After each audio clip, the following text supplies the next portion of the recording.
Salut les crypto-fans, j'espère que vous allez bien. Ça fait un moment qu'on n'a plus vu de vidéo FAQ sur cette chaîne, et il était temps pour moi de remédier à cette situation. Pour cette occasion, je vous ai invité à me poser vos questions sur mes différents réseaux sociaux, et ici je profite de l'occasion pour vous inviter à me suivre sur ceux-ci si ce n'est pas déjà le cas. Je suis présent sur Facebook, Instagram, Twitter, Telegram, etc. etc. Vous retrouvez le lien vers ces différents réseaux sociaux un peu partout ici en fonction de quand j'aurai réalisé mon montage, mais également tous les liens sont en description vers ceux-ci, donc n'hésitez pas à me rejoindre sur ces différents réseaux sociaux pour avoir des informations en avant-première, mais également interagir directement avec moi, c'est quand même nettement plus simple que directement via les vidéos sur YouTube. Bref, vous avez été très nombreux à me poser pas mal de questions, et malheureusement, je ne vais pas pouvoir répondre à tout le monde, sinon cette vidéo va faire 4 heures. J'ai donc sélectionné pour l'occasion une vingtaine de questions qui me semblaient les plus pertinentes ou celles qui revenaient le plus souvent, et je vous propose maintenant d'y répondre. C'est parti.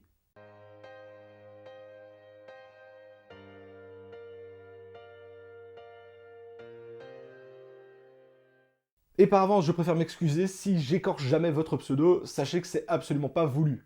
La première question nous vient de Drew et Maxime. Quelles sont tes ambitions à terme dans le mining et plus globalement dans le monde des crypto-monnaies? Eh bien, honnêtement, je n'ai jamais eu vraiment de volonté de créer par exemple des énormes fermes de minage. Honnêtement, c'est pas mon kiff. J'aime absolument ce que je fais, j'adore le mining et j'adore la petite ferme que j'ai chez moi. Mais il ne m'est jamais venu à l'idée de créer des hangars, de faire vraiment des énormes fermes de minage comme on peut voir dans les différents reportages, etc., etc.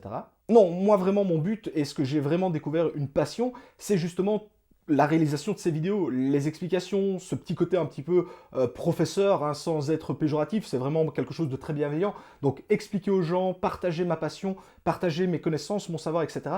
Ça, c'est vraiment quelque chose que j'ai envie de continuer à développer. Donc vous ne me retrouverez jamais, ou en tout cas, il faut jamais dire jamais, mais en tout cas, c'est pas du tout dans mes plans de monter des énormes fermes de minage. Mais par contre, continuer la vulgarisation, les explications, etc., etc., apprendre au grand public, eh bien honnêtement, ça c'est quelque chose que j'ai envie de faire, que je fais déjà, et que j'ai envie de développer encore plus. Je ne sais pas si peut-être un jour, sur des émissions de télévision ou autres, on avait besoin d'un spécialiste ou d'un expert pour vulgariser certains domaines ou autres, eh bien ça honnêtement, ça me ferait extrêmement plaisir de justement venir partager tout ce savoir avec des personnes qui malheureusement ne connaissent pas encore l'écosystème des crypto-monnaies. La deuxième question a été posée par Chimera Reiken qui demande « Bonjour, que penses-tu de l'aspect révolution monétaire des cryptos et de la vision des bitcoiners maximalistes, comme quoi seul le bitcoin survivra à long terme, voire deviendrait la monnaie du monde de demain. Alors, première chose, moi je ne suis pas maximaliste, même si au fil du temps, hein, depuis 2017, j'ai nettement évolué sur ce point-là. En effet, au départ, j'étais très tourné vers les différentes crypto-monnaies et autres, hein. J'avais la vision un peu comme beaucoup de personnes ont que le bitcoin c'est vieux, c'est cher, c'est lent, etc., etc. Donc c'était pas intéressant. Au fil du temps, je me suis rendu compte que oui, Bitcoin, il avait des défauts, mais ça reste et ça restera à jamais la toute première crypto-monnaie vraiment de l'histoire comme on la connaît, en tout cas de l'écosystème des crypto-monnaies actuelles. Et donc, même si je ne suis pas maximaliste, eh bien, je m'en rapproche tout doucement, chaque jour un peu plus, parce que je crois de plus en plus vraiment dans Bitcoin. Alors, par contre, vraiment à mon niveau, je ne pense pas que Bitcoin demain sera un système de paiement. On a vu que ça peut le devenir, notamment avec le Lightning Network et autres. Mais pour moi, le Bitcoin, sa valeur première, en tout cas, vu comme il a tourné maintenant et comme il est devenu, c'est devenu une réserve de valeur numérique, au même titre que l'or, qui lui est physique. Et donc pour moi, Bitcoin ne sera pas utilisé demain comme un système de paiement pour aller payer sa baguette, son verre ou autre. Bien entendu, il y a des initiatives dans ce sens, et bien entendu, c'était la volonté première de Bitcoin, c'était justement de rendre la souveraineté monétaire aux différentes personnes qui vont l'utiliser. Mais force est de constater que de nos jours, il a un aspect vraiment plutôt justement réserve de valeur, réserve de fonds, plutôt que vraiment un système de paiement. Et donc pour tous ces points-là, eh bien, je pense que Bitcoin ne sera pas la monnaie de demain. Par contre, est-ce que Bitcoin sera l'or numérique, l'or 2.0 comme on peut l'appeler? Là, clairement oui, et il est déjà en train d'en faire ses preuves. Ensuite, c'est Stéphane Dabadi qui nous demande « Si tu devais ouvrir une ferme de minage, tu ferais appel à quelle société? Le top 3 ?» Alors honnêtement, c'est très difficile de réaliser un top 3 pour ce genre de questions, car effectivement, des sociétés qui proposent d'installer des fermes de minage, il y en a plusieurs. Si je devais en sélectionner, eh bien moi je partirais directement vers des sociétés qui ont déjà fait leurs preuves, qui sont déjà en fonctionnement, qui ont déjà des fermes de minage et qui proposent donc déjà quelque chose de concret. Donc effectivement, si je devais me tourner vers des sociétés pour m'aider et m'aiguiller, peut-être pas pour construire toute l'installation de A à Z, eh bien je partirais vers des personnes dont c'est le métier. Alors, idéalement, vu que je ne suis pas extrêmement fort en anglais, même si je me débrouille pas mal, je me tournerai naturellement vers des sociétés françaises, plus que, enfin, francophones plutôt que françaises, mais donc des sociétés qui parlent ma langue, parce que ça peut être extrêmement complexe et compliqué à mettre en place. Et donc oui, naturellement, j'irai vers des sociétés comme celle de Sébastien Gouspillou, donc Big Block Data Center, ou éventuellement Phil Mining avec Chloé qui est la CEO de Phil Mining. Donc encore une fois, des personnes qui sont dans le milieu, qui gèrent déjà des fermes de minage et qui connaissent déjà un petit peu la législation, les problématiques, etc. etc. Et si je devais mettre une troisième, là comme ça je dois dire que j'aurais un peu de mal. Je me tournerais peut-être vers... Alors là ça va à l'encontre de ce que je viens de vous dire parce que là on partirait totalement sur des anglais. Ce serait soit Genesis Mining ou Bitfury qui sont probablement les deux plus grosses fermes de minage au monde, en tout cas qui possèdent le plus de machines au monde. Et là, ce serait simplement pour le côté déconne de se dire qu'on va aller travailler avec les plus grosses sociétés au monde de minage. Maintenant, encore une fois, je ne suis pas certain que ces sociétés-là s'intéressent à des petits particuliers ou même des personnes qui pourraient mettre quelques millions d'un coup quand on sait que ça fait partie des plus grosses fermes de minage et que eux, déjà, brassent probablement déjà des milliards. Ensuite, c'est Keno Kanawa qui nous demande que penses-tu des privacy coins? D'un côté, elles suivent la vision initiale de Satoshi, mais de l'autre, elles vont dans un sens qui s'oppose à la régulation. Ce serait intéressant d'avoir ton avis là-dessus. Merci, tu fais du très bon contenu. Eh bien, première chose, merci à toi pour ce message de soutien. Honnêtement, ça fait extrêmement plaisir et c'est toujours très sympathique justement d'avoir ce genre de retour de par la communauté. Et donc, concernant ta question, eh bien, il faut savoir que moi aussi, à l'époque, en tout cas, 2017, 2018, 2019 et peut-être même jusque 2020, j'étais très tourné vers les privacy coins, car comme tu l'as très bien indiqué, ça faisait un peu partie de la vision initiale de Satoshi Nakamoto, et le but, indirectement, c'était justement d'avoir ce côté un peu privacy, où on n'est pas forcément obligé de tout montrer. Alors ici, c'était pas du tout pour les choses que généralement on imagine quand on parle de privacy coin, donc le terrorisme, le financement des armes, la drogue, etc., etc. Mais le simple fait que des fois, on n'a pas spécialement envie que n'importe qui soit au courant que l'on ait réalisé une transaction. Ça s'arrête là.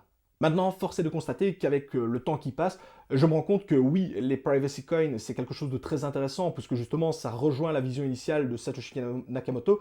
Par contre, le problème, c'est que la régulation qui arrive, et si on veut un jour que l'écosystème des crypto-monnaies soit vraiment grand public, ou du moins se tourne vers le grand public, eh bien malheureusement, les privacy coins n'ont pas leur place dans cet écosystème. Et en soi, c'est bien dommage, on est bien d'accord. D'ailleurs, il n'y a qu'à voir le nombre de projets qui sont en train de retirer leur côté privacy pour obtenir une régulation plus facile auprès des différents organismes. Actuellement, il y a encore Monero qui a ce côté très privacy qui est mis en avant et qui fait justement un peu d'elle la monnaie leader à ce niveau-là. Mais on remarque énormément d'autres projets crypto-monnaies qui avaient ce côté privacy l'ont retiré. Et même de nos jours, les nouveaux projets qui sont créés, ou en tout cas la majorité, je suis peut-être passé à côté de certains, eh bien il n'y a plus du tout de côté privacy, tout simplement parce que c'est extrêmement ennuyant pour pour ces projets, parce que ça va leur poser des problèmes justement avec l'administration, avec la régulation, etc. etc.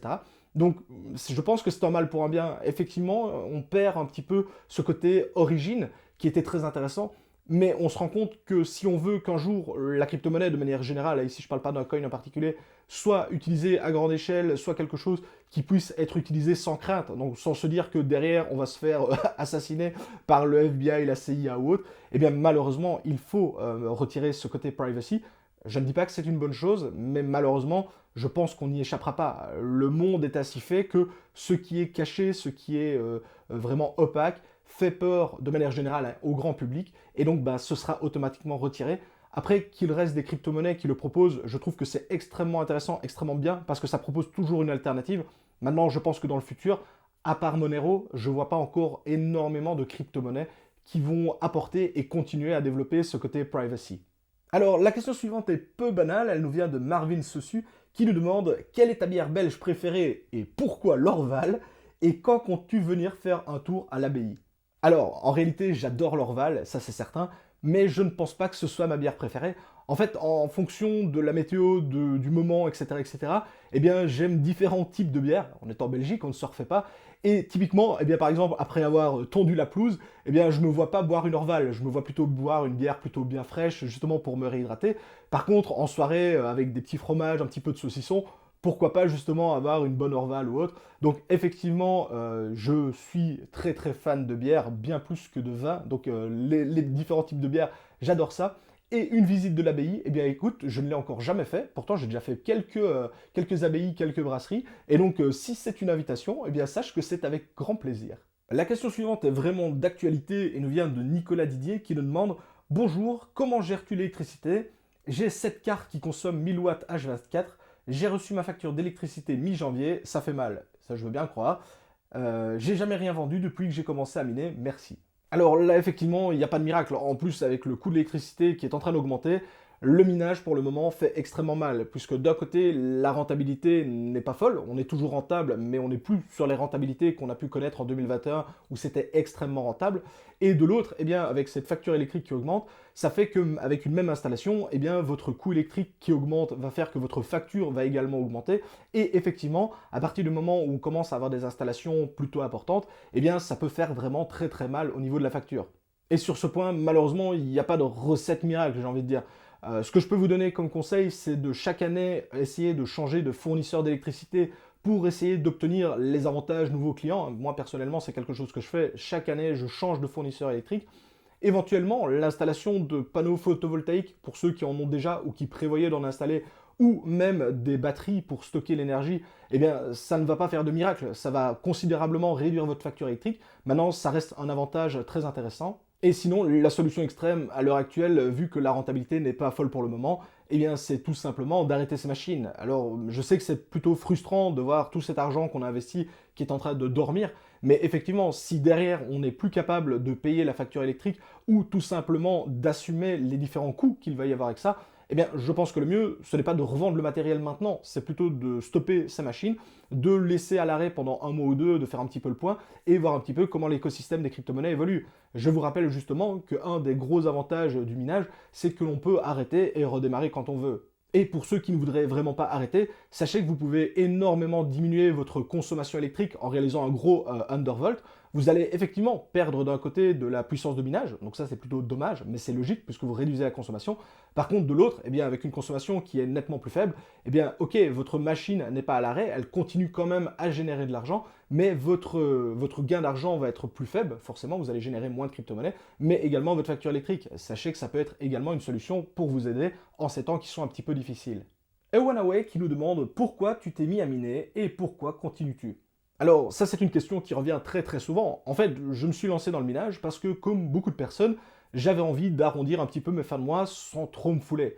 Mon but, comme je le dis toujours, ce n'était pas de devenir millionnaire, de gagner des millions, de m'acheter villa, Ferrari et autres. Le but, c'était tout simplement d'arrondir mes fins de mois pour me payer un cinéma, un restaurant, un petit jeu vidéo ou autre. Le but, vraiment, c'était ça au départ. Et comme j'avais déjà un travail à côté et que je n'avais pas spécialement le temps à passer pour d'autres activités, ou en tout cas passer des heures et des heures, eh bien, je me suis rendu compte que le minage, c'était justement ça. Ça permettait de faire tourner une machine, donc de se prendre un peu la tête à un moment donné, mais une fois que la machine fonctionne, il n'y avait absolument plus rien à faire et elle générait d'elle-même automatiquement de la crypto-monnaie et donc indirectement un revenu intéressant.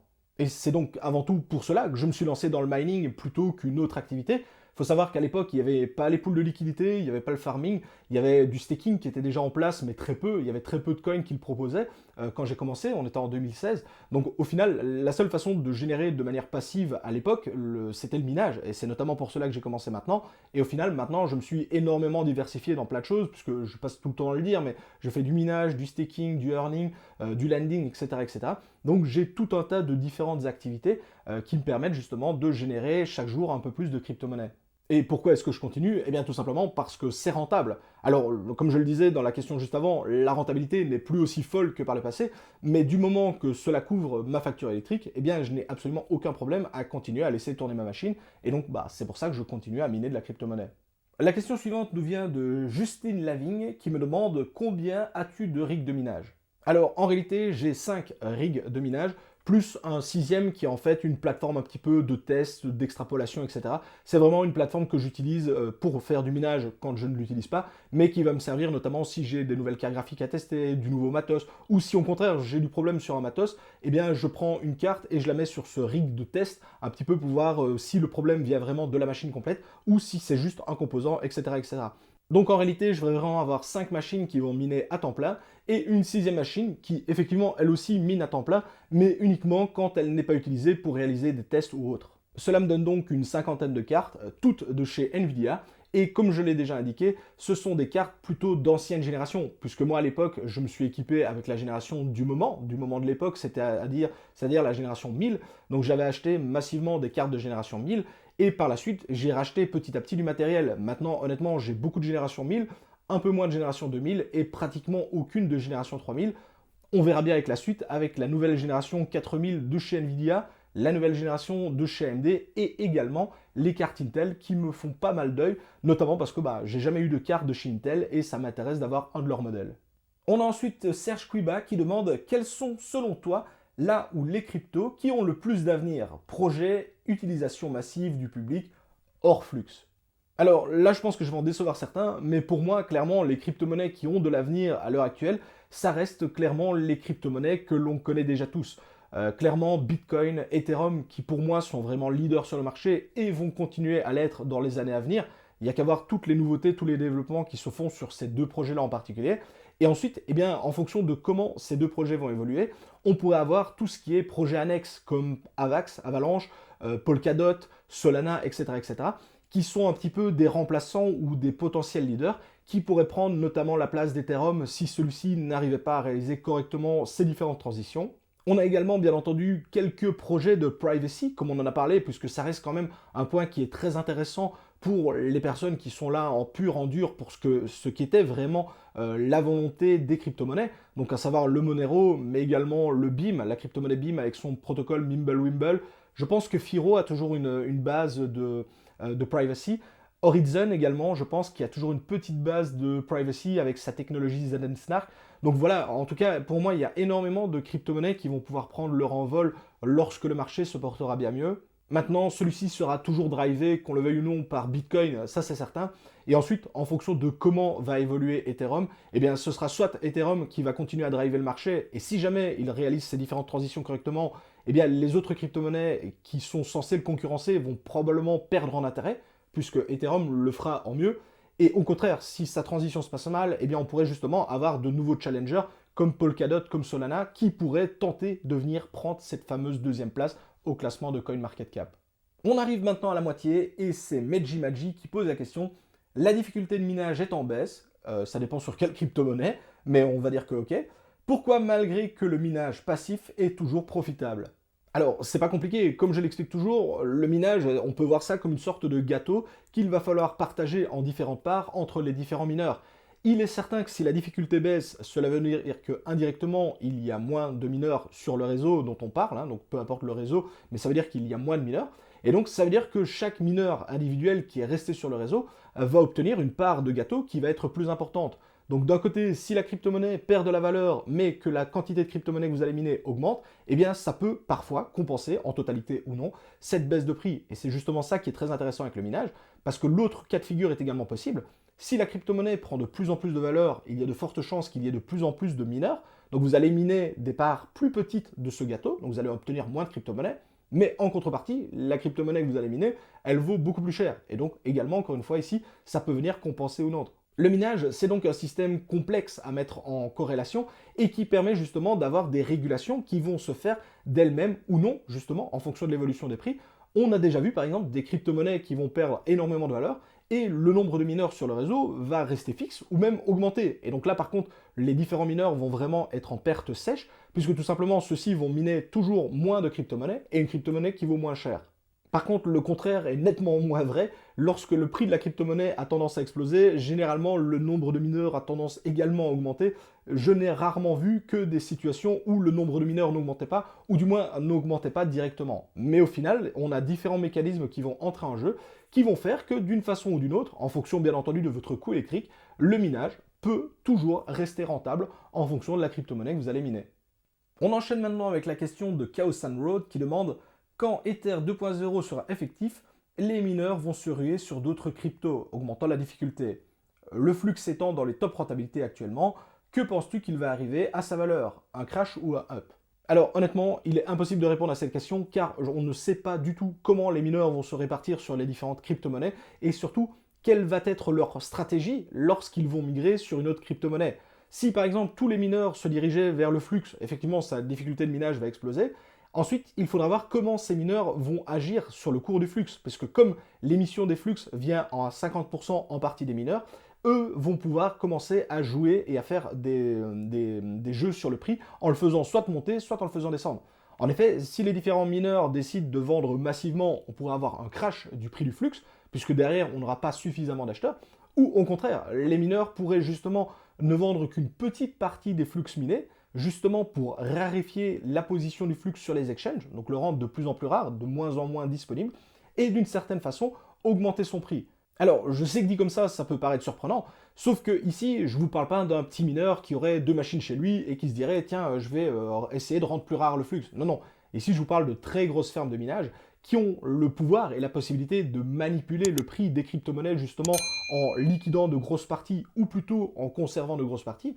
Ça s'est déjà vu notamment sur le Ethereum, mais également sur le Ravencoin, où à un moment donné, on avait énormément de fermes de minage qui s'étaient mises sur Ether ou sur Raven et qui avaient décidé de fermer les robinets d'une certaine façon, et donc de rendre la crypto-monnaie de plus en plus rare pour justement augmenter son prix afin que leur rentabilité à elles, indirectement, augmente par la suite. Donc c'est quelque chose qui ne serait pas surprenant. Maintenant, impossible à dire comment les différentes fermes et les différents utilisateurs vont jouer là-dessus. Il est certain, en tout cas, que lorsque le passage en Ether 2.0 sera vraiment effectif et qu'il ne sera donc plus possible de miner de l'Ether, ça va énormément bouger sur les marchés, aussi bien pour Ethereum, parce que ça va être une très grosse transformation pour lui, et probablement que son prix va être impacté à la hausse comme à la baisse, mais également pour les autres crypto-monnaies qui vont subir, d'une certaine façon, l'assaut de ces mineurs qui vont venir miner massivement leurs différentes crypto-monnaies et qui vont soit vendre, soit holder. Mais encore une fois, là, il est impossible de se prononcer à l'heure actuelle. La question suivante nous vient de Raphaël qui nous demande « Est-ce que tu penses qu'il est possible de vivre des revenus passifs? Je t'adore TK, merci pour tout, tu m'as donné une éducation financière. » Eh bien, honnêtement, je suis extrêmement satisfait de savoir si j'ai pu t'aider et t'aiguiller, et notamment justement t'apprendre des choses sur l'écosystème des crypto-monnaies. Ça me fait extrêmement plaisir. Et pour répondre à ta question, eh bien oui, clairement, il est possible de vivre des revenus passifs, et ce, peu importe ton régime d'imposition, tes connaissances, tes difficultés, etc., etc. Il est possible effectivement d'en vivre. Par contre, il est certain que pour vivre d'un revenu passif, il va falloir déterminer ce qui pour toi est un revenu passif qui te conviendrait. Est-ce que 500 € par mois c'est suffisant? Oui, non. Est-ce que 5000 € par mois c'est suffisant? Oui, non. Et en fonction de ça, il faudra voir quelle somme tu devras mettre en jeu pour justement vivre de ce revenu passif. Mais si on se mettait même dans la pire des situations, donc imaginons que tu veuilles générer 2000 € par mois de revenus passifs et que au final tu aies une taxation à 50% sur tes revenus, ce qui serait quand même énorme, ça voudrait dire qu'au final il faudrait que tu parviennes à générer 4000 € de revenus passifs pour obtenir les fameux 2000 € qui te permettraient de vivre. Eh bien oui, générer 2000 € par mois de revenus passifs en crypto-monnaie, que ce soit en minage, en staking, en earning, peu importe, c'est totalement faisable et c'est même, entre guillemets, plutôt facilement faisable. Et alors quand je dis facile, je ne vous parle pas ici d'argent, je veux dire la mise en place est simple. Par contre, il est certain que pour générer de gros revenus passifs, on parle ici de 4000 € qui nous en ferait 2000 après imposition, et bien effectivement, pour générer 4000 € par mois, il faut bien s'imaginer que ça ne va pas être possible de générer ça à partir de 500 €. Il faut toujours rester cohérent avec ces valeurs. C'est-à-dire que si vous voulez générer 100 € par mois, effectivement, c'est possible d'y arriver avec 5 ou 10 000 €. Je vous rappelle que j'avais fait une vidéo sur le sujet, donc n'hésitez pas à aller y jeter un coup d'œil si ça vous intéresse. Maintenant, faire 2000 € par mois à partir de 500, de 1000, de 2000, ou même ne serait-ce que 10 000 € par mois, de 10 000 €, pardon, c'est totalement impossible et invraisemblable. Il faut rester cohérent. Donc bien entendu, le revenu passif, en tout cas dans un premier temps, ça peut être très intéressant justement pour se payer un resto, un cinéma, un jeu vidéo ou autre, donc des plus petites sommes, par exemple une centaine d'euros par mois, au contraire de se dire je vais vraiment avoir un salaire plein. Maintenant, il faut savoir que c'est tout à fait possible, mais les sommes à mettre en jeu vont être considérables par rapport à ce que l'on pourrait faire avec beaucoup moins d'argent. Alors, la question suivante est plutôt complexe et complète et nous vient de Jopat. Bonjour, alors quelle wallet conseilles-tu? Quel pool de minage conseilles-tu pour un nouveau? Sauf Binance, vu que leur système d'inscription est de merde. Est-ce que pour les différents profils de minage, petits, moyens et gros, quel est ton avis sur le fait que les États commencent à parler de blocage des opérations à destination ou provenance de certains pays par l'intermédiaire des exchanges? Merci et bonne journée. Alors, je vous avais bien dit que c'était plutôt complet. Alors, pour essayer de te répondre dans l'ordre, le choix du wallet va clairement dépendre de ce que tu vas vouloir faire. Si ton but, c'est de stocker de la crypto-monnaie pour plusieurs mois, voire plusieurs années, un cold wallet type un Ledger, un Satoshi Wallet ou autre sera très intéressant. Si par contre, ton but, c'est d'interagir au quotidien avec celle-ci pour notamment, par exemple, faire du trading, faire des investissements ou autre, eh bien Ledger ne sera pas du tout adapté, donc un cold wallet ne sera pas du tout adapté, et il vaudra mieux te tourner vers des hot wallets comme un Zelcore ou encore un MetaMask. Ensuite, en ce qui concerne le choix du pool de minage, eh bien ici aussi, ça va dépendre totalement de la crypto-monnaie que tu vas vouloir miner. En effet, miner de l'Ether, on ne va pas utiliser la même pool de minage que miner du Bitcoin, que miner du Flux, que miner du Firo, du BIM ou autre que sais-je. Le choix de la pool de mining dépend totalement de la crypto-monnaie que tu vas vouloir miner, et toutes les pools de minage ne proposent pas toutes les crypto-monnaies. Et en ce qui concerne ta dernière question, avec le blocage des fonds qui proviendraient de certains pays en fonction des différentes plateformes d'échange, eh bien tout simplement, cela va dépendre ici de la plateforme d'échange que tu vas utiliser. Par exemple, je crois me souvenir que si on passe par exemple par Kraken, lorsque l'on veut effectuer un retrait, on passe par une banque allemande. Et généralement, les banques allemandes en Europe, de manière générale, je parle bien entendu pour les Européens, parce que malheureusement, je ne connais pas pour nos amis canadiens ou nos amis qui nous suivent depuis l'Afrique, eh bien effectivement, une banque allemande, c'est quelque chose de plutôt bien vu en Europe, et donc de ce côté-là, il n'y aura absolument aucun problème. Il est certain que si tu passes par une plateforme d'échange qui a son siège social, ou en tout cas sa banque, aux Seychelles, aux îles Caïmans ou autres, ça pourrait effectivement poser des problèmes vis-à-vis de ta banque qui pourraient bloquer les fonds. Donc comme toujours, lorsqu'il s'agit de rapatrier des fonds en venant d'Europe, j'insiste bien là-dessus, je parle ici pour les Européens, je vous invite à passer par des plateformes qui ont clairement fait leurs preuves, comme Kraken, Coinbase, Bitpanda, etc., etc. Ensuite, c'est Allstar G qui demande qu'est-ce que tu penses de l'histoire de André avec FTM, Phantom, etc. Eh bien, honnêtement, j'en ai aucune idée parce que je ne sais pas du tout qui est André et je suis de très très loin le projet Phantom. Pas que je ne l'apprécie pas, mais tout simplement parce que je n'ai pas du tout investi dessus pour différentes raisons. Donc désolé, je peux pas t'en dire plus. Ensuite, c'est Massinissa19 qui nous demande comment s'assurer de la bonne qualité d'achat du matériel d'occasion. Le prix de l'électricité va augmenter fortement, 0,2 centimes le kilowattheure. Je suppose que beaucoup vont vendre leur rig. Quel modèle de carte graphique privilégier en occasion? Encore une fois, une question pas mal complète.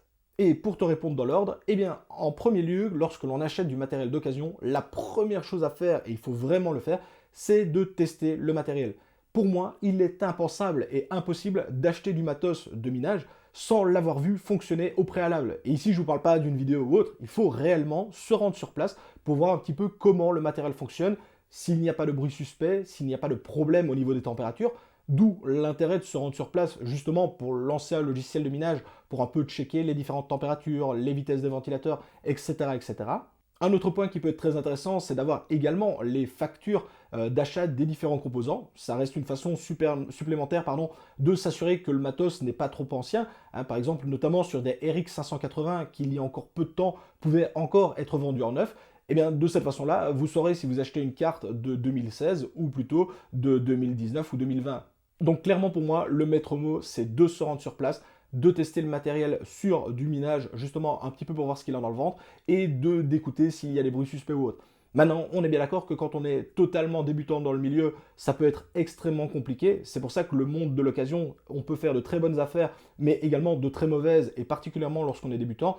D'ailleurs, si vous n'y connaissez pas grand-chose, je vous invite vraiment à y aller avec un ami, une connaissance ou autre, qui s'y connaît un minimum. Parce que vraiment, acheter à l'aveugle du matériel, ça pourrait être vraiment très préjudiciable pour vous, notamment si juste après, eh bien, le matériel ne fonctionne pas chez vous. Et donc, effectivement, avec le prix de l'électricité qui ne cesse d'augmenter, on remarque que sur les plateformes de petites annonces, il y a de plus en plus de matériel de minage mis en vente, justement à cause de ce tarif électrique. Et c'est effectivement lorsque la rentabilité est faible et où le coût de l'électricité augmente, qu'il y a potentiellement moyen de faire de bonnes affaires. Et donc, justement, pour cela, je vous invite à regarder sur, si vous êtes français, Le Bon Coin, le marketplace de Facebook, etc., etc. Et pour finir, quelles sont les cartes à privilégier? Eh bien, encore une fois, ici, ça va dépendre de la crypto-monnaie que tu vas vouloir miner. Effectivement, si tu pars sur des monnaies comme l'Ethereum, l'Ether classique, donc tout ce qui fonctionne en ETH, autant se tourner vers des cartes AMD, ou au contraire, si tu veux un peu plus de polyvalence, du côté des cartes Nvidia. Ce que je peux constater, c'est qu'à l'heure actuelle, la génération 2000 de chez Nvidia a de très très bonnes performances. Ce sont plutôt des cartes très polyvalentes, très 4x4. Et avec justement le vieillissement tout doucement de la génération 3000 de chez Nvidia, mais également de la série 6000 de chez AMD, on pourrait justement commencer à avoir du matériel qui perd un peu la cote en occasion et donc retrouver des cartes graphiques à bon prix. Donc moi je partirais directement soit sur une génération 2000 ou 3000 de chez Nvidia ou une génération 6000 de chez AMD. J'éviterai tout ce qui est vraiment avant car qui commence vraiment à se faire très très vieux à ce niveau-là. Bon, comme j'ai pas pu lui répondre avant, je reprends une autre question de Allstar J qui demande: est-ce que tu vis que de la crypto maintenant? avec conférence en plus ou tu gardes ton travail? Est-ce que tu penses pouvoir vivre que de la crypto? Donc si vous n'êtes pas au courant, en octobre 2021, j'ai officiellement quitté mon vrai travail, comme on aime le dire dans le milieu, pour me consacrer à 100% à ma chaîne YouTube, à la crypto-monnaie, etc., etc. Ce que vous devez savoir, c'est que mon vrai travail à l'heure actuelle, ça reste mon activité sur YouTube, sur mes réseaux sociaux, les conférences, etc., etc.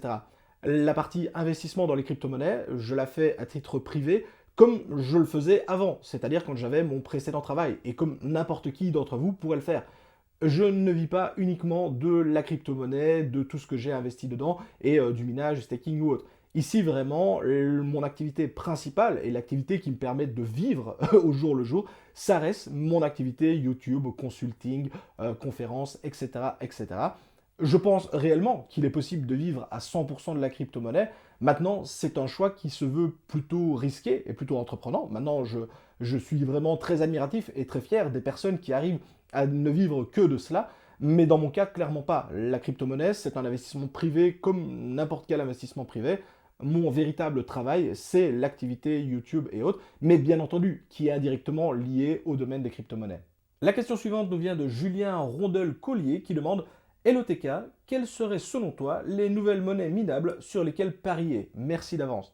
Alors pour te répondre, il faut tout simplement avant tout déterminer le type de crypto-monnaie qui t'intéresse et les crypto-monnaies qui selon toi pourraient avoir le plus de potentiel dans le futur. Pour certains, ça va être des crypto-monnaies avec un côté par exemple privacy.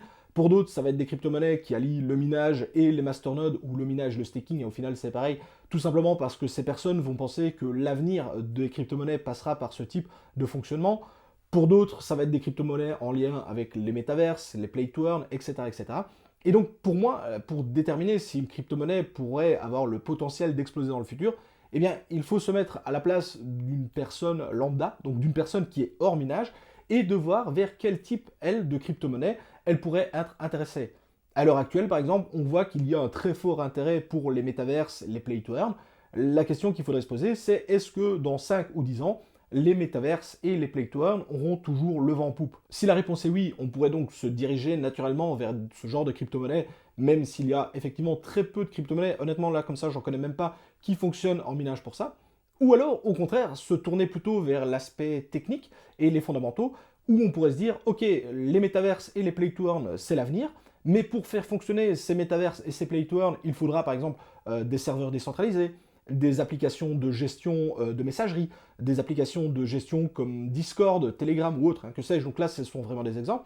Et on pourrait se dire, ok, si on veut un bon métaverse ou un bon play to earn, il nous faut avoir des bases solides techniques, et donc on pourrait s'intéresser aux crypto-monnaies qui pourraient apporter ces bases solides et techniques aux différents projets, justement. Et donc non plus être vraiment sur le produit fini, mais plutôt sur le squelette, la structure qui va permettre à ces différents projets d'évoluer et de se développer. Et pour moi, c'est clairement sur ce domaine de crypto-monnaie en particulier qu'il peut être très intéressant justement de se tourner. Et encore une fois, pour ce faire, je ne peux que vous renvoyer vers la section ANN, donc Announcement du site Bitcoin Talk, qui référence justement toutes les annonces de lancement des nouvelles crypto-monnaies, et celles-ci sont plutôt bien rangées, car en un coup d'œil, vous pouvez voir justement si la crypto-monnaie peut être minée ou non, donc je vous invite à y jeter un coup d'œil.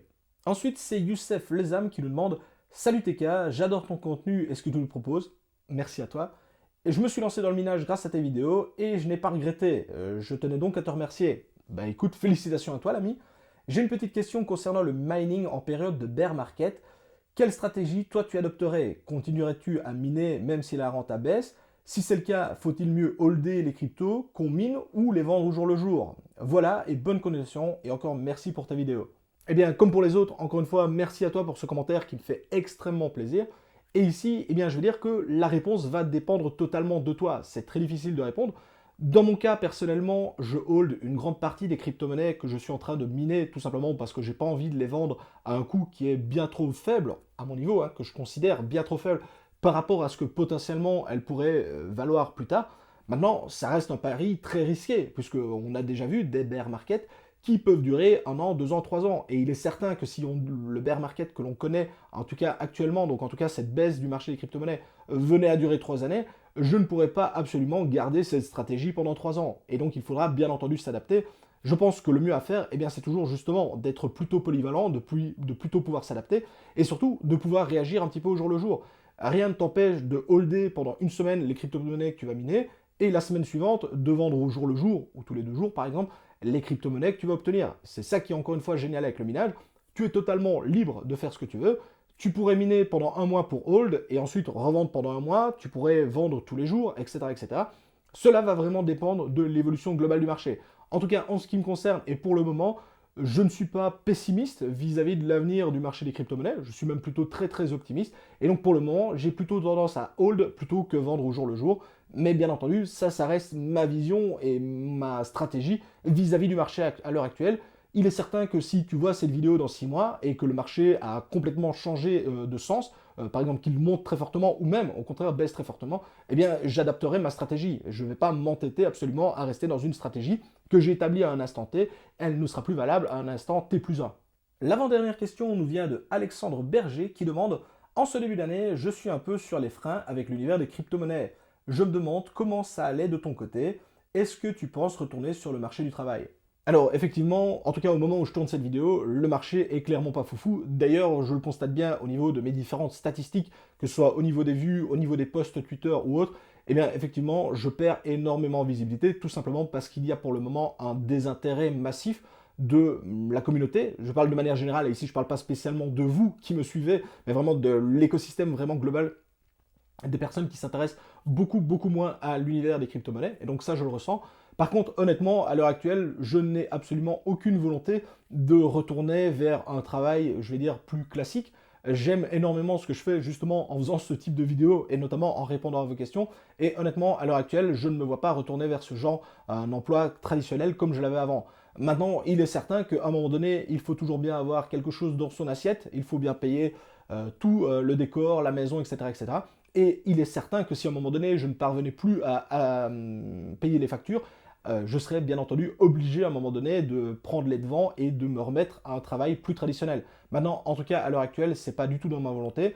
J'ai justement, avant de quitter mon emploi, mis quand même pas mal d'argent de côté, justement pour faire un petit peu le gros dos, comme on dit dans le milieu, pendant quelques années. Je ne peux pas tenir 10 ans, mais par contre, je peux facilement tenir une petite année sans problème. Et donc, bah, justement, en fonction de l'évolution du marché, je vais un peu voir comment les choses vont bouger pour justement voir ce que je vais faire. Mais en tout cas, c'est pas du tout à l'ordre du jour de changer. Je reste toujours très très optimiste, comme je le disais juste avant, sur le marché des crypto-monnaies. Je pense que comme toujours, hein, on a des hauts, on a des bas. Ça fait partie de ces montagnes russes que l'on connaît bien dans l'écosystème des crypto-monnaies.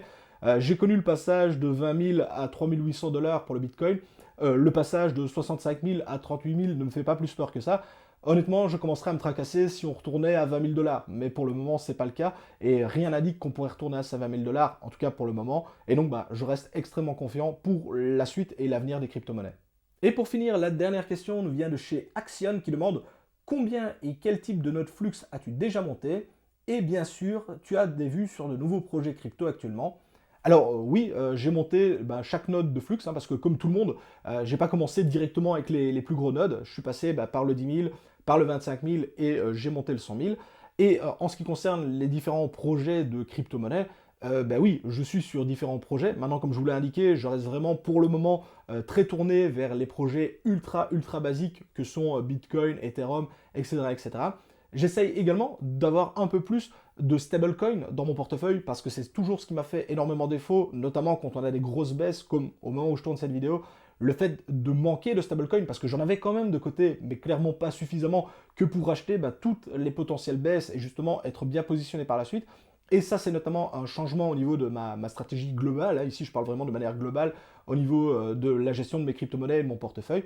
C'est vraiment avoir une partie en stablecoin beaucoup, beaucoup plus importante.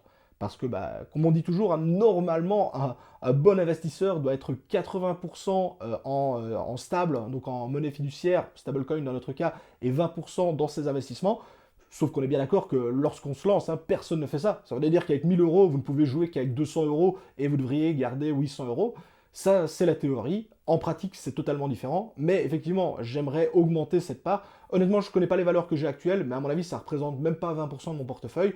Et j'aimerais être avec une part un peu plus importante que ces 20% qui me font cruellement défaut lors justement de la baisse que l'on connaît actuellement. Voilà les amis, j'ai répondu au total à une vingtaine de vos questions. Alors, je sais qu'il y en avait énormément d'autres, mais ne vous inquiétez pas, je vais les mettre de côté pour de futures vidéos FAQ. D'ailleurs, honnêtement, je me suis tellement amusé à reprendre vos questions, à y répondre comme ça un petit peu en live. Je vous avoue que j'ai pas du tout préparé mes réponses. Justement, c'est très naturel la façon dont je vous réponds parce que j'ai pas écrit de texte ou autre comme j'ai l'habitude de le faire. Je me suis vraiment pris au jeu et je pense justement faire plus souvent de vidéos FAQ parce que je pense que ça peut être très intéressant pour la communauté, justement pour faire le point à différents moments T. Donc je dis pas que je vais en faire une tous les mois, mais il est certain que je ne vais pas en faire une seule par an comme c'était le cas jusqu'à maintenant. Nous voilà donc au bout de cette vidéo FAQ les amis.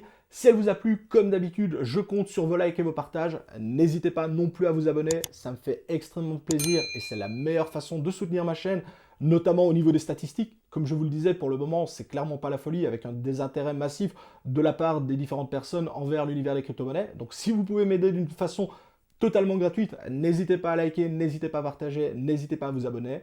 Je vous souhaite à tous d'excellents investissements dans l'écosystème des crypto-monnaies, quel qu'il soit. C'était Monsieur TK. Ciao les crypto-fans.